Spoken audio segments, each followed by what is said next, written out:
جب رسول اللہ کا ذکر ہو تو ان پر کثرت سے درود بھیجا کرو، کیونکہ جو ایک بار آپ پر درود بھیجتا ہے اللہ اس پر 1000 صفوں میں 1000 فرشتوں کے ذریعے رحمت نازل فرماتا ہے۔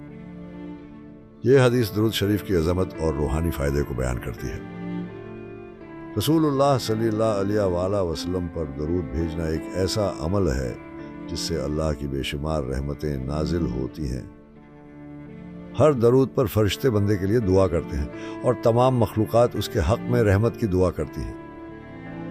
جو شخص درود سے غافل ہے وہ نہ صرف جہالت میں ہے بلکہ خود کو دھوکے میں رکھے ہوئے ہے۔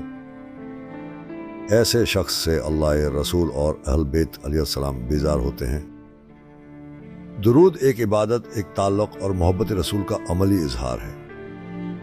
ہمیں چاہیے کہ روزانہ کثرت سے درود پڑھیں تاکہ اللہ کی رحمت اور قربت حاصل ہو۔ درود و سلام بھیجنے کا یہ عمل ہمیں نہ صرف روحانی سکون عطا کرتا ہے بلکہ ہماری زندگیوں میں برکتیں بھی بکھیرتا ہے۔